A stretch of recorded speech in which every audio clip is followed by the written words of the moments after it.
Namaste. I am astrologer Neeraj.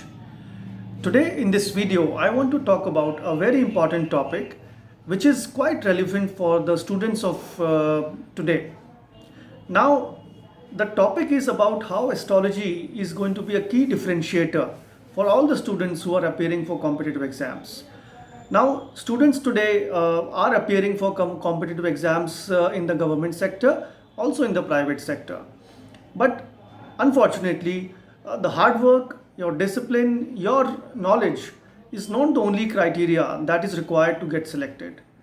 In this whole mix of qualities that one needs to get selected, the biggest or the key differentiator here is your luck quotient.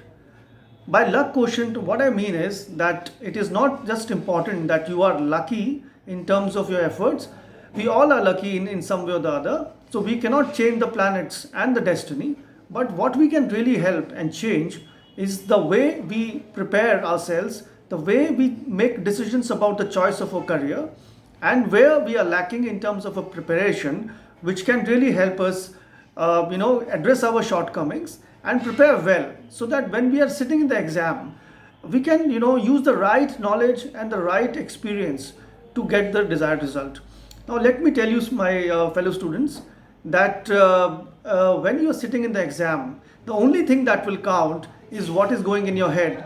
No one is going to there to help you and support you. So the way you perform in that examination hall will be the main factor for your selection. A lot of times I have seen, or I have come to know about students who are not able to perform well in the exam. Otherwise, they are quite knowledgeable, they are brilliant in their educational parameters. But when it comes to the stress of the examination hall, that is the time they melt in the stress and they're not able to perform well.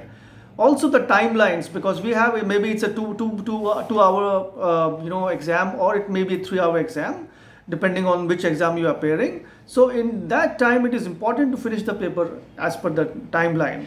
And sometimes I have also seen that students are not able to finish their papers on time. So basically all this indicates that there are a couple of factors in your own personality which can help you and groom you up to get the desired result. Now in India, we have lakhs and lakhs of students who are appearing for competitive exams for class 1 jobs like IAS, IPS, Indian Foreign Services, and the other Indian Revenue Services as well. Similarly, we have the class 2 level jobs which is conducted by the SSC, which are customs, excise, and the whole lot of other exams which are there. Then there are bank PO exams, the exams for selection of teachers. So all these different exams require different skill set. Now we have to see in your horoscope whether you have the right skill set for a particular sector or not. Many a times we make the wrong decision in terms of this is what I want to become. And I've seen students who have been preparing for 4 to 5 years and still not getting selected. Now there are two reasons for this. One is that you are beating around the wrong, barking around the wrong tree, because maybe this is not destined in your horoscope, in your life. So what you need to do is, first let us identify the right industry for you, the right field for you. Because once we do that through astrology, the task becomes very easy for you as a student to prepare, because we know that there is this light at the end of the tunnel which will help you pass the exam. Second is the preparation level. Many a times I have seen the students, they think they are quite well prepared, but when it comes to exam, they fumble, or they are not able to perform as per expectations. Now there are a couple of reasons for astrology, and I will tell you quickly about how the planets work and how they help us perform during the examination time. Let's take the example of, let's start with Sun. Now Sun is the planet of government or any favors from the government. If we want any favors from the government, then we have to have a good strong Sun in our birth chart. Second planet is Moon. Moon indicates popularity and any kind of interaction with the public. So if you want to go for a high level competitive job, like say an IAS or an Indian Police Services, which involves interaction with the public, then your moon has to be quite strong and positioned in the right place in your horoscope. Then we have Mercury. Mercury is your intelligence. Friends, let me tell you that a lot of times we think that that we are quite intelligent, but unfortunately it is not in line with what is expected from the exam. So one student may have been a topper in the college or in the school, but when it comes to competitive exam, he or she doesn't perform as per the performance they have done in the past. Now that's because Mercury makes us either underconfident or overconfident, depending on the position in your horoscope. If Mercury is quite strong, then it shows that you are overconfident about your own abilities, which can be detrimental for your selection. Similarly, a weak Mercury indicates that you have to really work very hard on a couple of aspects of your preparation, such as economics, taxation, reasoning ability, comprehension ability, logical reasoning. All these aspects need to be prepared well, because this is where your most marks are likely to be deducted. So you have to incorporate this as part of your preparation. Then comes the next planet is Jupiter.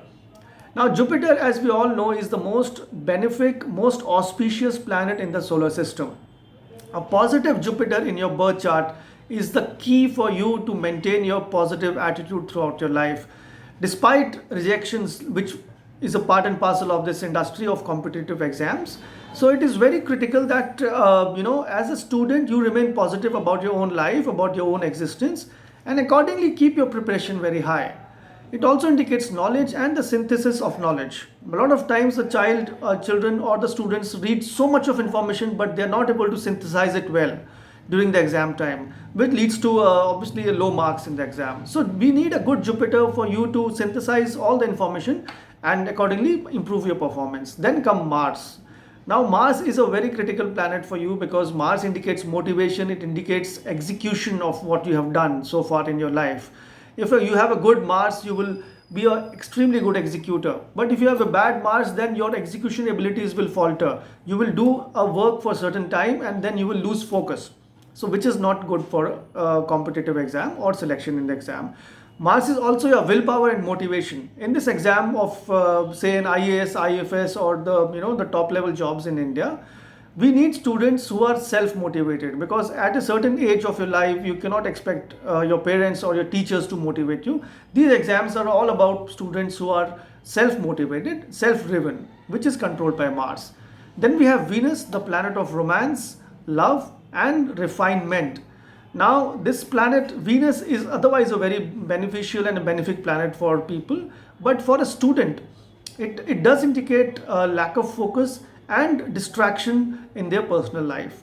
So many a times I have seen students who have not been able to perform well because they have been disturbed in their personal lives. This is something which we need to control and check through the horoscope. Then comes Rahu and Ketu. Rahu is your passion. If you want to become an IAS officer or a top level government employee or a top level management profile that you want, then you need to have a strong Rahu, because Rahu denotes passion. Rahu is, without passion you will not be able to achieve any high level job or rank in your life, because you need to work more than 15 hours, 16 hours per day. That is only possible when you're passionate about the job. Without the passion, you will always lose your motivation and momentum. Then comes Ketu. Ketu is your technical skills. The way you connect with technology, the way you take a very detached opinion and view about a certain thing indicates the level of Ketu, and also it indicates a bit of spiritualism that you have in your life, because we need to calm our mind and our life through some kind of a spiritual effort, and that is denoted by Ketu. If you have a good Ketu, your mind and your soul and your action, they all will be in line with what is required in terms of your goal. So based on these parameters, we check whether a person, what are the strengths of a student and what are the limitations, and where the preparation needs to be improved, so that in line with astrology we can definitely get the right result. Now one more thing I would like to point here is that when it comes to selection, we need a very strong sun and moon, because as I mentioned earlier, sun is the government job or the favors from the government, and if you're going to be in the government job for the rest of your life, then the sun has to be blessing you all throughout your life. It cannot be just a 1 year or 2 year job that which you will leave. So a sun is very important, and moon is your popularity, moon is your mind and focus. Without moon, you will not be able to interact with the public. So even for politicians and senior government officials, we need a strong moon, because moon is the masses. The moon is what we do for public, which is, so when we involve ourselves in public policy, that is controlled by moon. So these two planets are the key. Third thing we have to do is that many a times the students keep giving the exam, they finish their attempts, and then they're not selected. Now in the process they lose almost 4 to 5 years of the crucial time of their life, which otherwise is the peak period. So that is the time we have to see how we can improve it. So also the timing of the preparation is very important, and